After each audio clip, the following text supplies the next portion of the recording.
Welcome in, everybody. Welcome in. This is Free NFL Bets Podcast and a YouTube show. My name's Eric. You can find all of my official bets on Twitter at Easy Money Wins. Again, at Twitter at Easy Money Wins for all of my official plays. I am up 4 units on the season. Not where I want to be. I was a lot higher previously, but I'll always be transparent with you guys. Right around 54%. I think across like 130 bets, something like that. Maybe a little bit more. Maybe a little bit more. But on to week 12 we go. Just finished watching the Steelers and the Browns. That was a pretty crazy game. I'm glad I stayed off. I was really considering that under. And it was a dead nuts under the entire way.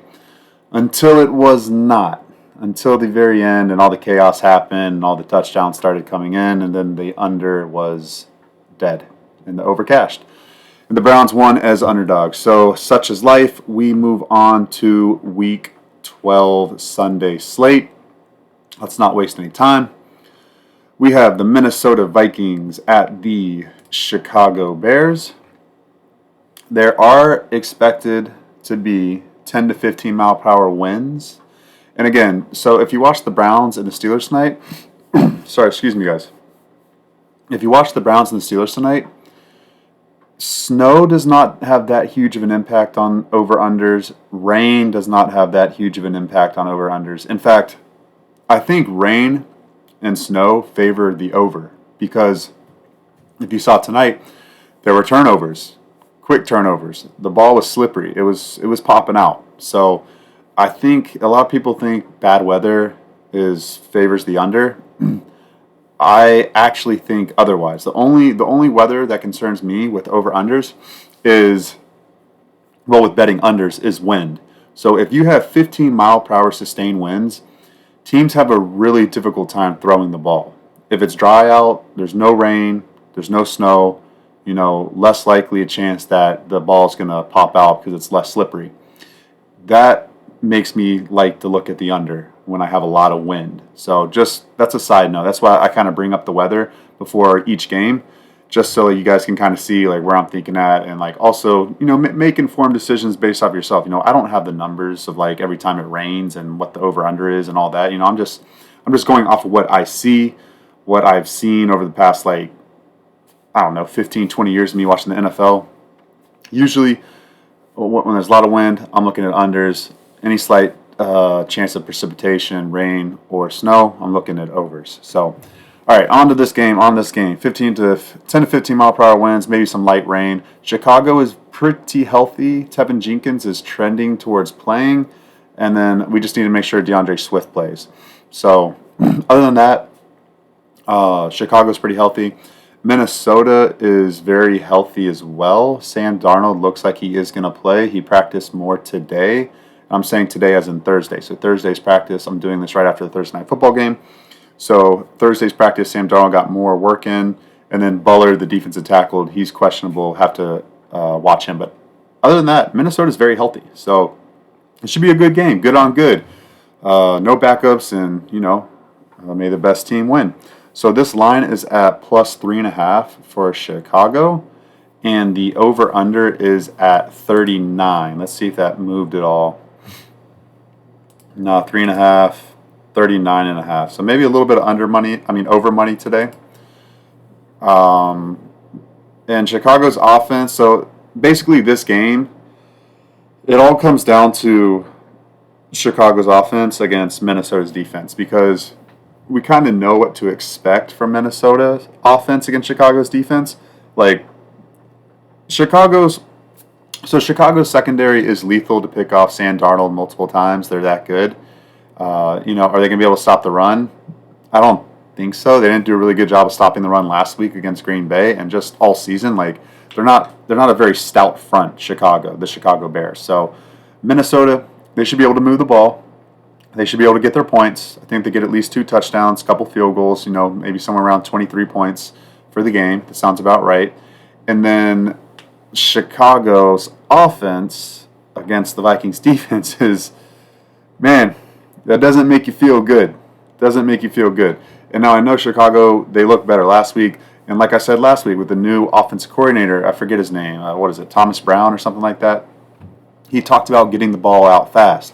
Chicago got the ball out fast last week, and they were moving the sticks and getting in scoring range on a lot of their drives. So, also Chicago plays on Turkey Day on Thanksgiving. So next Thursday is Thanksgiving, and a lot of teams, like 6 teams, are playing on Thanksgiving. So Chicago is one of them. So, typically when a team plays on Thursday night, I don't look to back them on the Sunday before that Thursday night game. So I'm kind of weary on Chicago, kind of weary on them. I think I could only look at Minnesota minus 3.5 to keep it rolling. I'm not going to play this game spread wise. I'm looking at the over under. I am tempted to go over 39. I want to track that wind to see if it stays at 10 miles per hour. If it's at 10, I'm okay with it. If it goes anywhere above, higher than that, then I'm not feeling great about it. But that's what I'm leaning on. I still don't trust the Chicago offense, and especially not against the Minnesota defense. That Minnesota defense is, I think they're the best in the NFL. I think they are. I don't think any defense is better than them. So, going to stay away from that game, guys. Going to stay away from that one. That's a tough spot. But I lean Minnesota. But Chicago has a chance to keep it close. All right, guys. Next one. We have the Lions at the Colts. And the spread is at -7 or -7.5. So depending on what you like, you can get a good number there for you. Total is at 50, 50.5, 49.5, somewhere around there. And let's look at the injuries. So Lions healthy on offense. Their defensive secondary is also healthy. They lost Anzalone for 6 to 8 weeks. I think he broke his hand or something like that. So Anzalone could be back in time for the playoffs. Other than that, Lions are really healthy. Lions are good.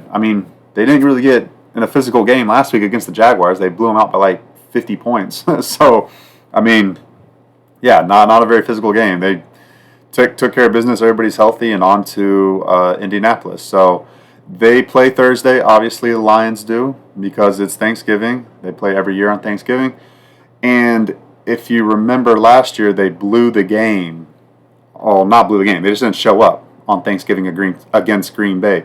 So for Detroit, that's definitely a spot where they're looking at Thanksgiving.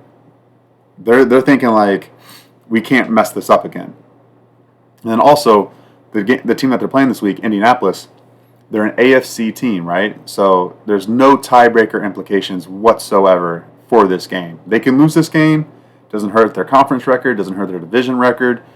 They're good. So it is kind of a little weird spot for me, just because I know the Lions are really focused on winning and dominating on Thanksgiving against the Bears.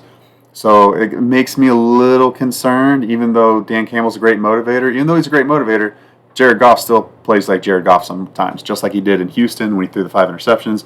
You can be a great motivator, but, what Jared Goff are you going to get? And so Indianapolis, injury-wise, guys, Ryman, the starting left tackle, and Braden Smith, the right tackle, are questionable. Smith did practice, limited participant.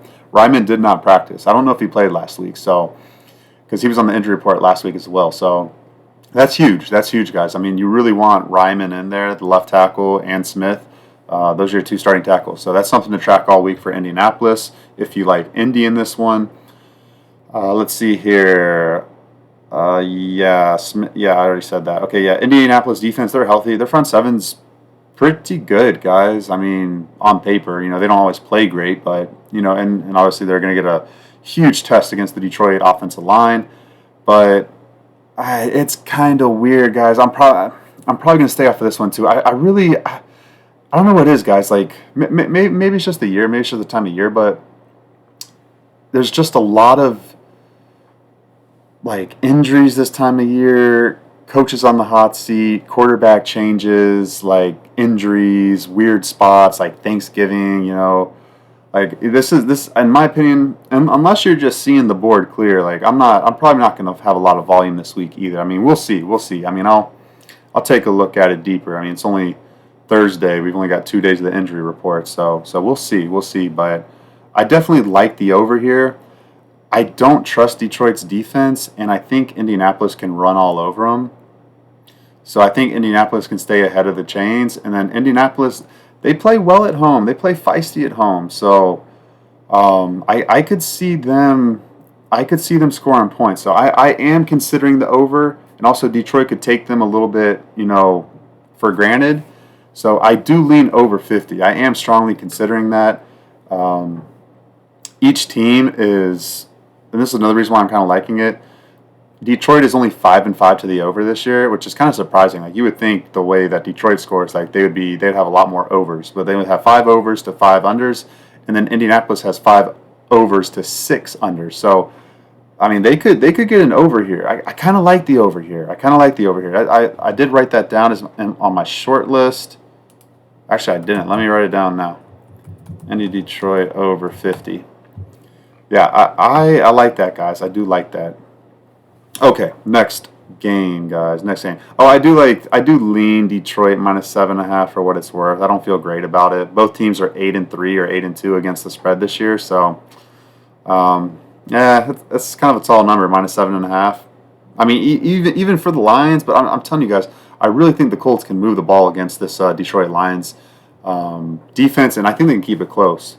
Now, like I said, and like I've been saying for the entire NFL podcast, and also, I mean, it just is what it is, guys. You just look every week. Every team that wins covers the point spread at like 82% of the time. That's what the numbers are. It's like the last, like 15 years or something like that. It's probably longer. I just looked at the last 15 years. But what do we see tonight? Cleveland won as an underdog, so they cover the point spread automatically, right? And then last week, Green Bay is the only team to win and not cover. So, I mean, if you like the Lions to win, probably going to cover. But it is above the key number of 7 and 6.5. So, I mean, whenever you get above 6.5 and 7, the percentages go down. It's not 82%, but I mean, still, a lot of these times these teams win with minus 7 point spreads. They usually cover, guys. So I don't know. It's just something to think about. But I think Indy's live to keep it close. I really do. So I think over 50. I think that's going to cash. I'm going to look into that a little bit more. So, all right, Kansas City at Carolina is the next game. Let's see. The weather is looking great. It's looking like 60 degrees and very little wind, no rain in Charlotte, North Carolina on Sunday. So it should be a really clean game there. Kansas City's really healthy. It looks like they're going to get Pacheco back as well this week, except for Harrison Butker. Harrison Butker is on IR. He hurt himself. So, gosh, I forget the kicker's name. I think it's like Shane Travis or something like that. Hold on. Let me look at see who this kicker's name is real quick for Kansas City. It is Spencer Schrader. Spencer Schrader. Where's Mr. Spencer Schrader from? I forget where he's from. He's from Notre Dame. He's a rookie. Rookie from Notre Dame. So, let's see. He's perfect so far. 2 for 2 last week. Okay, 2 for 2. He's on the board. He's good. So, all right, we'll see, guys. We'll see. That's something to keep an eye on. They play on Black Friday. So they started this last year where the Jets and the Dolphins played on Black Friday. So now, their teams are playing on Black Friday. So Kansas City is playing on Black Friday at Las Vegas. So it's not a Thursday night. Obviously, it's a Friday game. So you get a one more day of rest than if it was a Thursday game. But it's still a quick turnaround. It's in Kansas City. It's not in Las Vegas. They're playing at home against Las Vegas. So I think I don't think it's that weird of a spot. I mean, I don't know. It's weird to me. Black Friday. I don't know. I'm still getting used to that. Kansas City, obviously they're off the loss to Buffalo, so they're going to be focused to get a win in this game. On Carolina's side, Damian Lewis, the left guard, he did not practice with an illness. Ekwonu, the tackle, he's questionable with an ankle, but he did log a limited practice yesterday on Wednesday. I don't know about today. I haven't checked Thursday's injury report. Only saw what came through on my Twitter notifications. So, but the backups look okay. I mean, definitely want to see, if you like Carolina, you definitely want to see if Lewis and Ekwonu are going to play. Thielen looks to be back finally. Gosh, I mean, the guy's been hurt like all season. Like, I think he played like one series in the opening game and then was done. No. Sorry. He played in Las Vegas. That's where he got hurt. That's right. He played in Las Vegas, and when he caught that touchdown, he got hurt, and then he's been out since then. So, Clowney did not practice on the defensive side of the ball, and then J.C. Horn and Xavier Woods, they were limited participants. They should play. They should play, guys. They should play. And then LeBron Ray, he also was a limited participant. So I expect all those guys on defense to suit up and play. Just want to track Clowney. So they're on a 2-win. They're on a 10. They're on a 2-game win streak. Carolina is. You never thought that would happen this year after the way they started, right? Two-game win streak, beat the Saints, and then beat the Giants in Germany. But still, Bryce Young is still not doing great, good, or even average. He threw for 126 passing yards against a bad Giants secondary last week.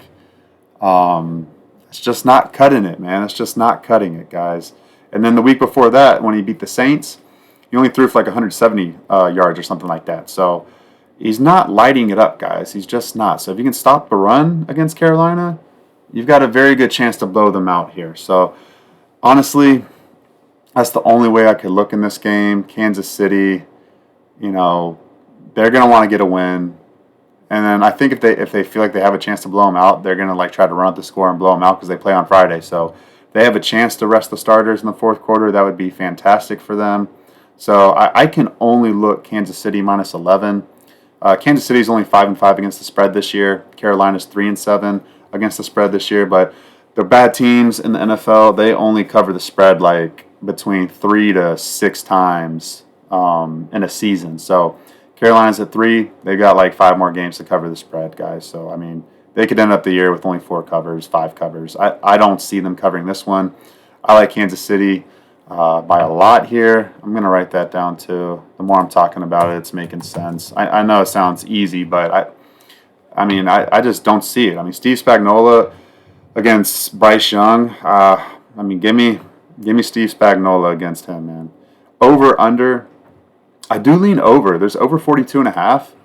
Let me see if that's still there. Yeah, there's a 42.5 out there, guys. 43 is a key number in totals betting, so that 42.5, that's a good number. I do lean over just because I like Kansas City to score here, and I think Carolina could give a good effort and make it a little bit competitive early. Say they score 10, 13 points around there, and that's 20-13 going into the second half, third quarter. You're already at 33 points. Just need 10 more points. I could easily see the Chiefs winning 30-13, or even I could see them scoring 35. 35-10 will get you there. So I could only look over there. I think Kansas City's gonna be really focused and come out and execute it at a high level. So, all right, guys, and then Carolina's at home. So Carolina's at home. They're going to fight all the way to the end. Garbage touchdowns, easily a backdoor cover for that over. I really like that over. I did write that down on my short list already. I do like that a lot. I think Carolina gives a hard effort at home. Even if they're getting blown out, they're going to try to score points late. Kansas City will probably concede those points late. Kansas City probably has a very strong outing. I see them getting 3 touchdowns at least. I like that over, guys. I really do. And it's clean weather, great weather. 60 degrees, no rain, no wind. Should be a good scoring game in Carolina. So next game we have the Dallas Cowgirls at the Washington Commanders, and I forgot to look at the weather for this. Let me look at it real quick. Largo. Is it Largo? Maryland. Largo, Maryland. Let's see. Sunday. We've got 12-mile-per-hour winds. Okay, well, let me take a look. Let me take a little bit deeper look into this forecast for Sunday. Anytime I see the winds getting up into the teens, it's what's going on here? Let me see. Okay, Sunday the 24th, 58 degrees. It's a little brisk. Let's see. Yeah, 10 to 15 mile per hour winds. Okay, all right. So it'll be a little windy. It'll be a little windy there. That's something to keep in mind. Okay, let me write that down. Windy, 12 mile per hour winds, no rain. I don't think there's any rain going on in Washington, D.C. Okay, cool. Now let's get to the game. Game-wise, we have the Dallas offensive line is a concern. Zach Martin, Tyler Smith did not practice. Jake Ferguson, he's probably not going to play the tight end. He had the concussion. CeeDee Lamb, he should play, guys. He should play. He's been battling an injury, but he's been playing through it. So that's the offensive side of the ball. So that's really important. That offensive line, you really need Zach Martin and Tyler Smith. I mean, you don't desperately need them, but I mean, those are two pretty good starters. So need those guys out there. Nick Vigil, linebacker, he did not practice. Nothing like major there, guys. And then Deron Bland looks like he's going to finally play this week. I think this is his first game coming off of IR, and I think he's going to be good to go. So that is something to look at. Now, the Cowboys are one of the Thanksgiving teams. They do play on Thanksgiving every year. So they will be playing against the New York Giants. So, I mean, they're used to this. They play this game every year. I mean, just like Detroit. The only thing with Detroit is Detroit blew it last year. So I know they have the Thanksgiving game circled this year. And, they're not playing a divisional opponent the week before like Dallas is. Dallas is playing Washington, a divisional opponent. Like, they want to win. They're on like a 5-game losing streak. They want to snap it. They're playing Dan Quinn. Dan Quinn used to be their old defense coordinator. Now he's the head coach of the Washington Commanders. Like, this is a big game for Dallas. They're not worried about Tommy DeVito and the New York Giants on Thanksgiving. They're worried about beating their rival, Washington Commanders, and their former defense coordinator. So this is a focus spot for Dallas. I do see that in my eyes.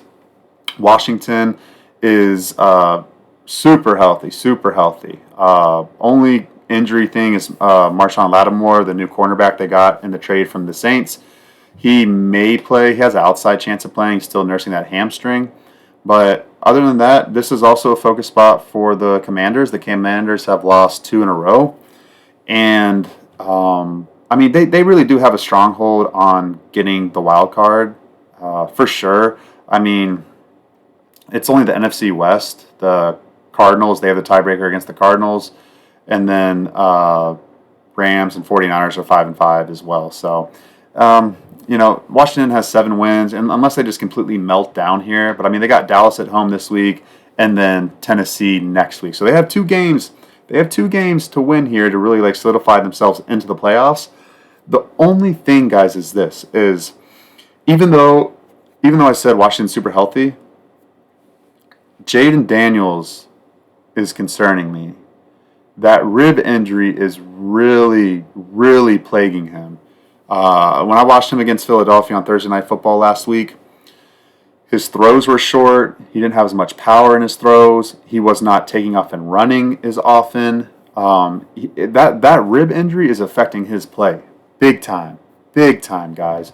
So the way that I'm seeing this is that I'm gonna do some digging. I'm gonna look at the beat reporters for the Commanders and see what they're saying about his rib injury and see how he's looking in practice, because if that's affecting him at all, guys, this spread is way too high for Jaden Daniels with a rib injury. The way he looked like on a Thursday night against the Eagles, and then even against the Steelers, he only threw for 200 yards and he only ran for 16 yards against the Steelers.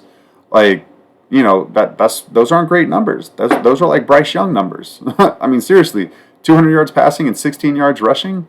That rib injury is affecting him greatly, guys. So I'm telling you, I think I am going to bet Dallas here, plus 10.5. Yeah, plus 10.5. It's a plus 11 out there. Yeah, guys, I like that. I think, and now Cooper Rush, I get it. It's hard to trust Cooper Rush. He looked good 2 years ago in 2022 when he won 6 in a row for the Cowboys when Dak Prescott got hurt. And, last 2 weeks he looked awful. The first week against the Eagles, but then last week against, the Texans, or on Monday Night Football, that's right. Against the Texans, he threw for 350 yards, 1 touchdown, 1 interception. He looked a lot better. And the thing about Washington, they're still not a great defense. they can have great moments, and I think that secondary's getting better as the year goes on.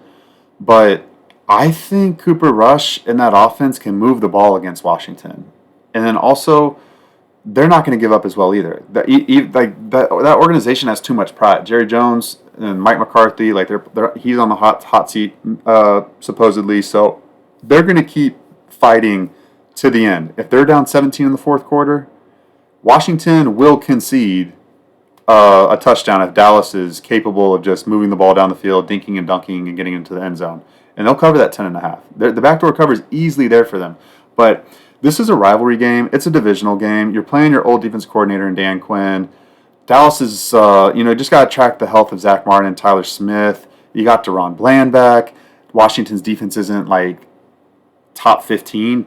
In my opinion, they're not. They're not like an elite defense.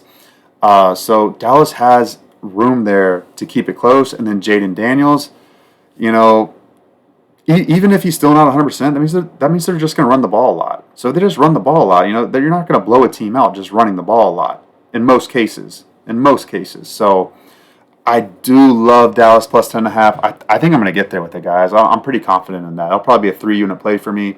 And then I lean under 45. Both teams are positive to the over-unders. Dallas is 6-4. 6 overs, 4 unders. And Washington is 7 overs, 4 unders. So they could hit the over, but I like under 45. And again, it's more like Jaden Daniels. If Jaden Daniels' ribs still hurting him, I'm telling you guys, they're not moving the ball that well. They're not going to. They haven't looked that great. I mean, yeah, they scored 27 against the Steelers, but there's a lot of running the ball. I don't know. These divisional games, like, they stay close. They stay close, guys, and low scoring. So that's the only way I'm looking for Dallas at Washington. I think I'm going to get there with both bets, but definitely Dallas plus 10.5. Okay, next game. Tampa Bay Buccaneers at the New York Giants. 10 to 20 mile per hour winds here in the Meadowlands in East Rutherford, New Jersey. The Giants are a mess. Obviously, they decided to start Tommy DeVito over Drew Lock and demote Daniel Jones to like 4th string. Now, I guess there was like some pay compensation or something or another where like the Giants met with Daniel Jones and told him like to take the injury clause off the contract or something like that and like take less money or something like that. And Daniel Jones said no. And, basically it was like I don't know if it's a shady or like, I mean, just demote the guy. Just don't play him. Like if you're just like, I don't understand what Shine or Shane, whatever the GM's name is doing. I have no idea. I think that guy should get fired more than Dable, even though Dable probably deserves to get fired just as much as he does. But whatever, it's a mess. In my opinion, Drew Lock should start. If you want any serious, real serious contention for winning games, you start Drew Lock and not Tommy DeVito. Tommy DeVito had 2 good home games last year. Against the Commanders and against the Packers on Monday Night Football or Sunday Night Football, one of those. And then he looked pretty bad in all the other games he played in. He looked bad against the Patriots, even though I think they won that game. And then something or another. Like most games, he was only throwing like 50% completion. He was dinking and dunking. Couldn't throw for like 250 yards in most of the games. Couldn't even throw for 200 yards in most of the games, I believe. So he did throw 8 touchdowns to 3 interceptions, but I don't know, guys. I'm not high on DeVito. I'm really not. I think Tampa goes in here, and I think they take care of business. That's my opinion. Let's see here. Theo Johnson for the Giants, tight end. He is questionable. Same with the guard, Van something or another. And then Slayton, the wide receiver. They're all limited participants. I think they all play. Defense is really healthy. Dexter Lawrence is a limited participant. Tyler Nubin, the safety, is a limited participant. Definitely want Dexter Lawrence in there if you feel like the Giants are a good play here. They also play on Thanksgiving. The Giants do. So that's another thing I don't like. They don't play on Thanksgiving every year. There's a lot of noise in the Meadowlands or in New Jersey, wherever the heck they practice at. There's a lot of noise out there with the Giants. I don't like that. I don't like all the quotes. I don't like the weird press conference with Daniel Jones today issuing a statement. That was weird in my opinion. And then they got to go to Thanksgiving at Dallas, and you're starting Tommy DeVito, who already kind of like brings bring some noise about him too. So like, I don't like it, guys. I don't like it one bit with the Giants. Tampa Bay's offense is finally healthy. Mike Evans is going to play this week. Tristan Wirfs, he was a limited participant, the left tackle, his knee and foot. So that was good. The only thing about Tampa is their secondary. But again, if you think Tommy DeVito's not that great like I do, maybe you're not concerned about Tampa Bay's secondary issues. Zion McCollum, their starting cornerback, he did not practice on Wednesday with a hamstring issue. Tyke Smith was a limited participant, the rookie, with a knee. And then let's see. Oh yeah. But Jamel Dean, he could come back. I think he's coming back off of IR this week, so that's good. He's their best cornerback. So if he comes back, that's good because everyone else is healthy. Front seven's healthy, and then Antoine Winfield Jr. he's still healthy. So everyone's good for Tampa, guys. I like Tampa this week to go into the Meadowlands and potentially win by 2 scores. Let's see if I wrote that down on my short list. Yeah, I did. So I like that. I do like them a lot this week. Let's see. Their next game. Forget where Tampa Bay's next game is. Anyways, they're on a 4-game losing streak themselves. Tampa Bay is. So like they're coming off a bye. So like they're really healthy and hungry and ready to get a win. I think they get a win here. I think they do. -6. I think they cover it. I think they do. I think worst case they win by 6. So I'm definitely probably going to be on Tampa Bay -6. And over-unders at 41. Kind of weird dichotomy here. The Giants are 3-7, 3 overs and 7 unders. And then Tampa Bay is 7 overs and 3 unders. So that's kind of how that goes. I don't know. I mean, it's all about Tommy DeVito, guys. If you think he's going to do well, take the over. If you think he's not going to do well, take the under. So I don't know. I'm going to stay off that total. Okay, next game. We've got the Patriots at the Dolphins. Dolphins have Tron Armstead, the offensive tackle. He did not practice, but I think he did not practice last week, and he ended up playing too. So he'll probably play this week, I think. Kendall Fuller, the cornerback, he did not practice, so got to track that.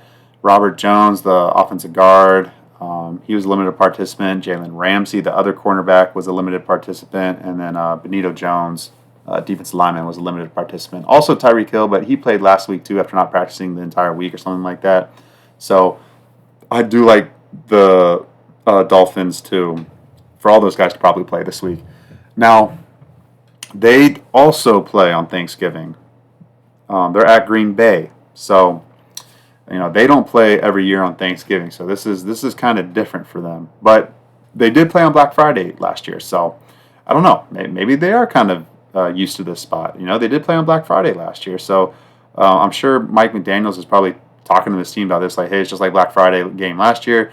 We got to take care of business and go from there. You know what? Let's take a look at what they did the game before Black Friday last year, if they won or not. I'm going to take a look at Miami's schedule real quick. All right, let's go to 2023. Let's see what they did before they played the Jets on Black Friday. They won at home against the Raiders 20-13. So they took care of business. So, interesting. But anyways, for the Patriots, let's see here. They're alternating wins and losses, like their last 4 games, win, loss, something like that. They're playing competitive football. They're playing better. They were at home against a really good team in the Rams, and they kept it close. They even had a chance to win it at the end, I believe.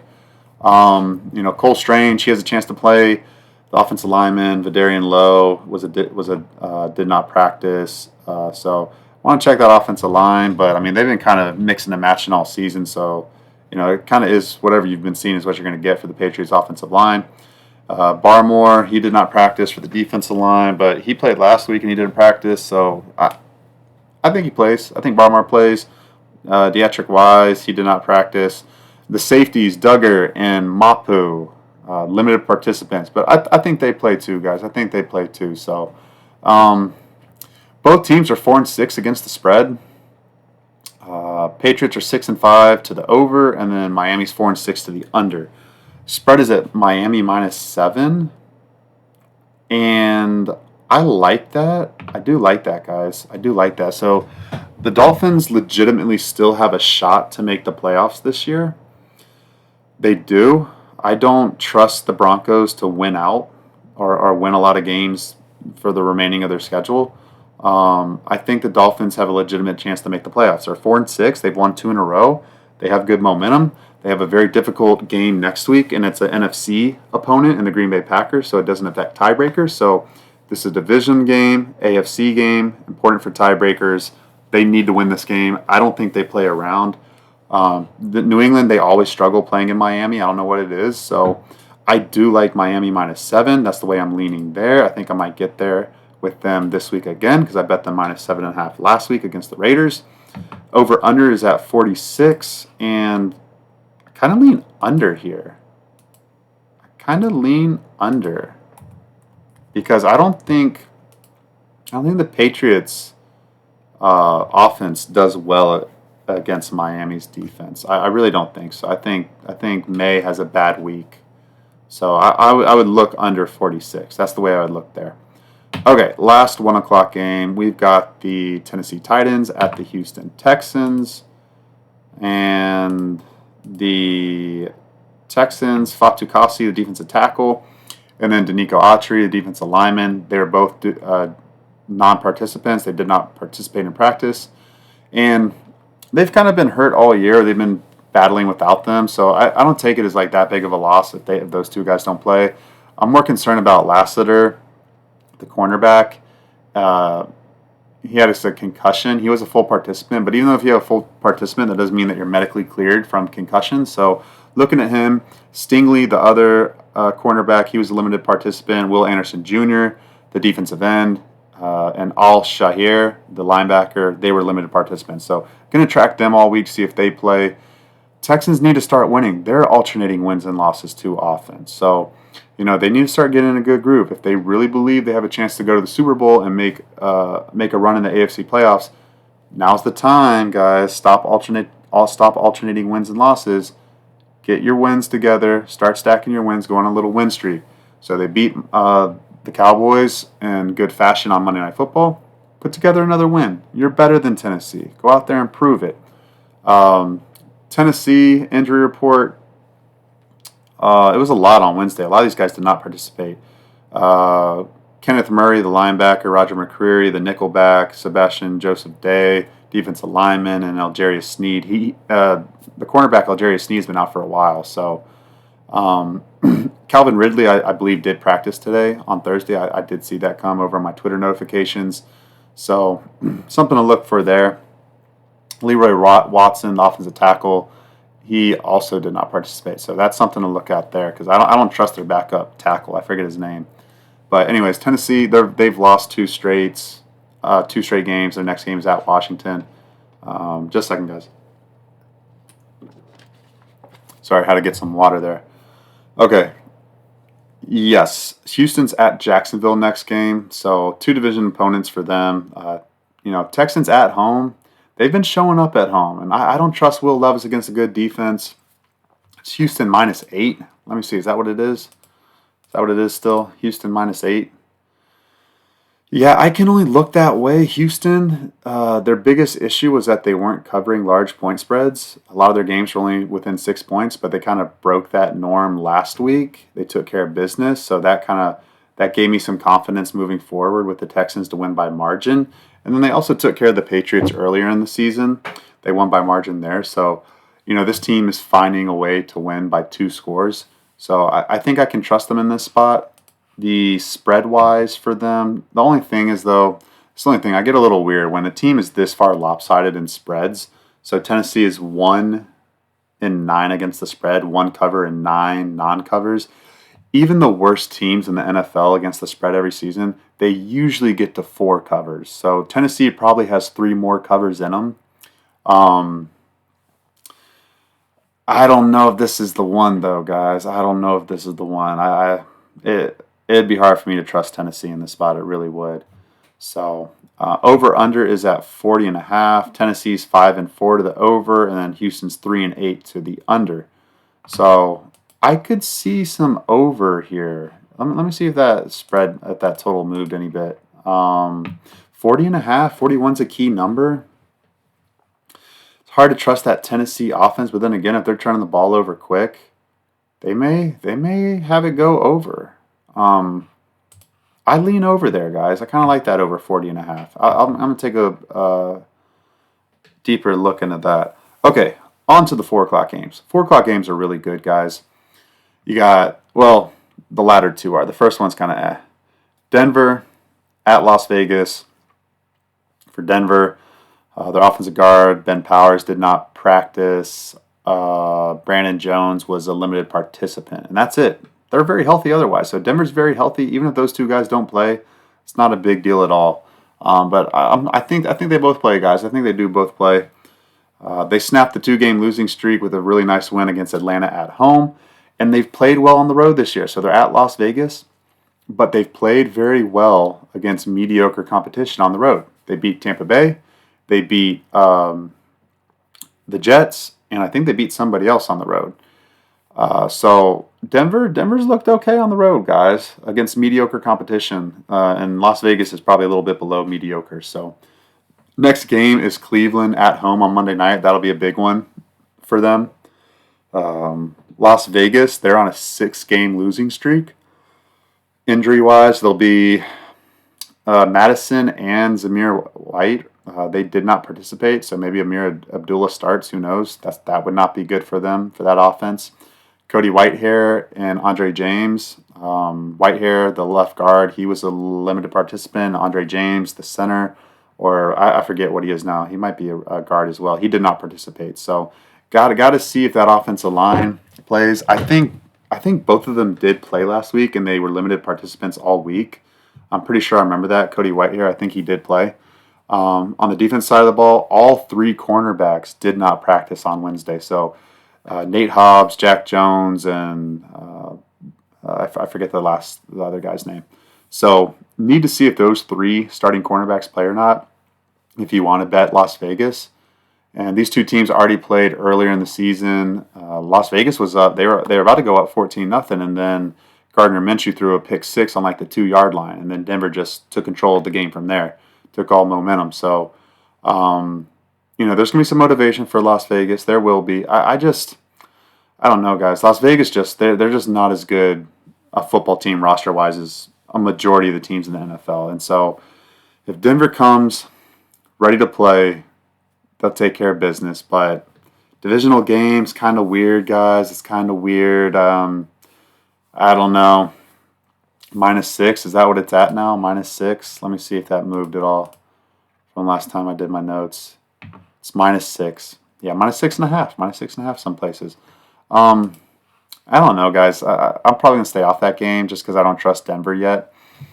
I think I'd only look Las Vegas +6. I do like the over 41. I think Gardner should play better or more aggressively. So I like LV to score points. I like Vegas to score points. And I like the Broncos to score points against that defense as well. I definitely don't trust Las Vegas's defense right now, especially if those cornerbacks are out. Ooh, that's really bad, guys. Really, really bad. So, but more so, Denver's offense is in a really good rhythm right now.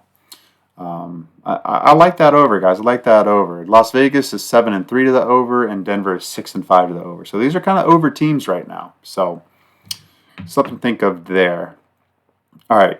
Last 2 4 o'clock games, got some good ones. Arizona Cardinals going to the Seattle Seahawks. Arizona Cardinals are off the bye week, and they've won 4 games in a row. Next game is at Minnesota. Wow, that's a really good game. Minnesota. That's got a lot of implications there next week. That's a good game. Well, this game does too. This game does too because the Seahawks are 5-5 as well now. Sorry, I got to drink some more water, guys. Okay. Yeah, the Seahawks are 5-5 as well. So this is a big game, guys. Divisional game. If Seahawks win this game, they're live to win the division. As crazy as that sounds, they're live to win it. So, big game for both of them. Safety Jalen Thompson did not practice for Arizona. Jonah Williams, I think he came off IR and he was a limited participant. He might play this week. I think he's going to play this week, guys. The right tackle for the Cardinals. And then Darius Robinson, their first-round draft pick, he has yet to play this year, I believe. He was a limited participant this week. So, and he looked really good, guys. In my opinion, he was the best pass rusher in the draft. And so if Darius Robinson starts playing, like that's big. That's big time for the Arizona Cardinals. Seattle, their next game is at the Jets, so not like a huge game there. In my opinion, it's not. They snapped a 2-game losing streak against the 49ers on the last play of the game. Geno Smith, pretty much last play of the game, ran it in from like 15 yards out. Everyone's really healthy for Seattle. It's just Noah Fant, the tight end, did not practice. And then Leonard Williams, the defensive tackle, did not practice. But other than that, they're in a really good spot. And I like Seattle here, guys. I do. And I'm saying this because a lot of stuff, like trend-wise, is pointing towards them. They're 3-6 against the spread, and they've got 5 wins. So, like, they're winning. They just weren't covering earlier in the season, or whenever their wins were. I can't even remember. And they only have 2 home wins. So most of the time, teams get 4 home wins, like in a season, especially if they're like an average team or a little bit below average team. They'll still get 4 total home wins. So Seattle's due some home wins. They've only had 2 home wins all year. This is a divisional opponent. They got some momentum. I like Seattle here, guys. I like Seattle here to take care of business at home. And trust me, I'm not a big Seattle guy. I don't like Geno Smith. But I'm probably going to get on Seattle this week. I like Seattle -1. I did write that down on my short list. And then I like the under 47. I like the under 47.5. So I bet under 48.5 in the Seattle-San Francisco game last week. And I was kind of like dead on that. It's like divisional game. And I think Seattle's defense is a little underrated, in my opinion. They're 5-5 over under this year. Arizona's 4-5 over under. So, like, at middle of the pack, like this game, I guess could go either way over under. But 47 is a key number in totals betting.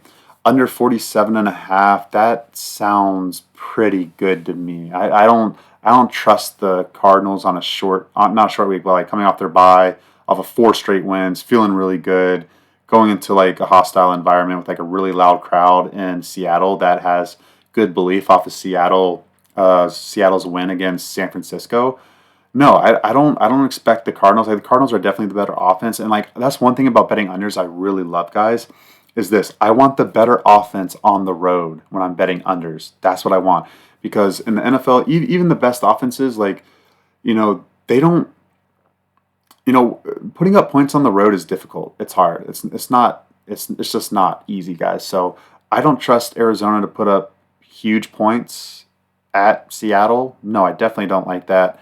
And then Geno Smith, like, he's just, I don't know, guys. Like, they're not an efficient offense in the red zone. So under 47.5, I do like that a lot. Okay. Next game, last 4 o'clock game, we've got the 49ers at the Green Bay Packers. This game is really weird now because there's some serious concern that Brock Purdy might not play. That was the practice report today, Thursday, and I don't know, guys. Like they're really talking like he might not play this week. So let me see what shoulder it is. Is it his throwing shoulder? Let me see. I forgot to look that up because his shoulder's hurting him. Let's take a look. Brock Purdy. Come on, where is it? Let me look this up because this is important, guys. Because if it's his throwing shoulder, Brock Purdy shoulder. Let's see. Sore shoulder. Is it his right shoulder though? Let me see. Let me type in right shoulder. With shoulder injury. Sorry, guys. I'm just gonna look this up really quick. Like, see if it's his right shoulder. It's his right shoulder, guys. It's his throwing shoulder. That's not good, guys. Because even if he does play, like, I mean, he looked like he was throwing the ball okay at the end of the game against the Seahawks. So I don't know. The line's already moved to -3 on Green Bay. So Green Bay does play on Thanksgiving against the Dolphins, like I already mentioned. But guys, I don't even know who the backup is for San Francisco this year. Let's see who the backup is. It is Brandon Allen. Ooh, Josh Dobbs, Brandon Allen. It's not a great situation there going at Green Bay. Even though didn't Josh Dobbs play for Green Bay? I can't remember. Let's see. Over under wise, we've got. Let's see what it is. 46.5, 47. There's a 47 there. I mean, gosh, I kind of like the under there. What's the over under for both these teams? Green Bay's 4-5 to the under. San Francisco's 5-5 over under. So yeah, I kind of like under 47 there, especially. I might have to bet that sooner than later because if Brock Purdy's ruled out, I mean that's a clear under spot, guys. A clear Green Bay and clear under spot. So other injury stuff though. George Kittle says he's going to play this week. Trent Williams is like not practicing, but he did that last week and he played. So I think he'll play. Charvarius Ward is back. Prayers out to him and his family. He lost his 1-year-old daughter about 3 weeks ago. So prayers up to him again. Bosa's something to monitor because he didn't finish the game last week and he didn't practice all of last week. So he played, but he couldn't finish the game. So I don't know if Nick Bosa is going to be able to go in this one, guys. That's something to definitely monitor as well. For Green Bay, only guy who did not practice was Jair Alexander, their cornerback.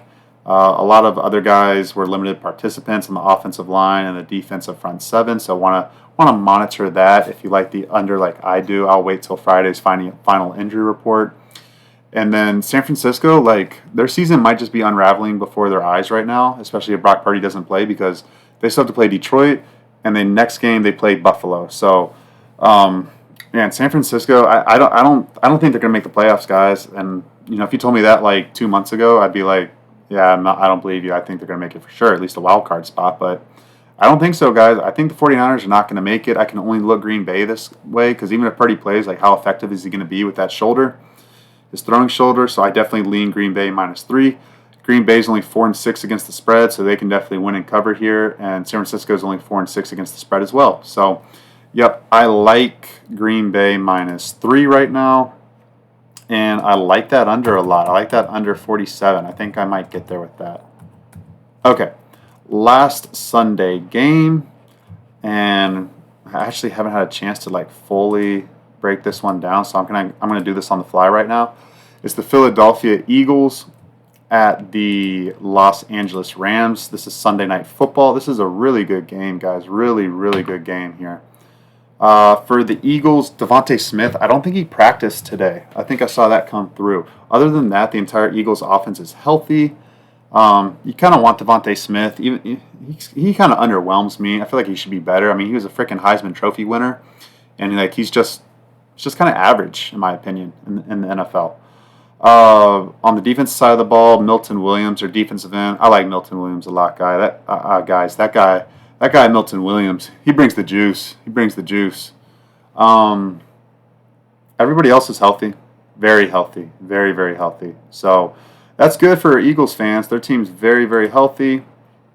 Let's take a look at the Rams. The right guard Dotson and right tackle Havenstein are questionable. What do they got going on with them? Havenstein, ankle is trending in the right direction. So it looks like Havenstein's probably going to play. He's trending in the right direction. Kevin Dotson, I think he's trending in the right direction. So that offense looks very healthy for the Rams. Yep, very healthy. The defense is fully healthy. All the starters are healthy. So, man, this is a good game, guys. This is a really, really, really good game between the Eagles and the Rams here. So Rams are 5-5. They're second in the NFC West. They play at New Orleans next week. They have a pretty tough schedule the rest of the way out. Philadelphia, they're 8-2, first place in the NFC East. And this is why I'm kind of leaning the Rams +3. Let me see if it's still +3. Excuse me. Yeah, +3, guys. +3 on the Rams. So initially, I was thinking Philly, but if you look at Philadelphia's schedule and you really examine it, they beat Green Bay in Brazil. That was a really good win. I will give them credit where credit is due. That was a great win in my eyes. Then they went at home and they were BSing around Atlanta. They lost to Atlanta on like the last play of the game. Then they went at New Orleans when New Orleans was hot. I'll give them credit there. That was a good win. Okay, so those are two good wins. Then they lost to Tampa on the road. Then they had their bye week, and now they've won 6 in a row. But those 6 opponents that they played, all of them weren't good except for Cincinnati. And I mean, and like I don't want to hear the Washington, like Jaden Daniels. I'm telling you, like they're not a very good football team right now. Like they're a good football team, but Thursday night football, short week for both of them. Philly at home, like that's just such a good Philly spot. And I bet the Eagles on Thursday night football last week, so that was a really good spot. But they beat the Browns. They barely beat the Browns. They beat the Giants. They beat the Bengals. Okay, that's a good win on the road against Cincinnati. I mean, Bengals, they're still dangerous. So I'll give them that. That was a good win. Barely beat Jacksonville at home. Beat the Cooper Rush-led Cowgirls. So, like, I don't know, guys. What I'm saying is this, is that the Rams are a far better team than any of the teams they just beat in their 6-game win streak, minus maybe Cincinnati. So, this is a really, really big test for Philly, in my opinion. It's hard to win on the road in the NFL.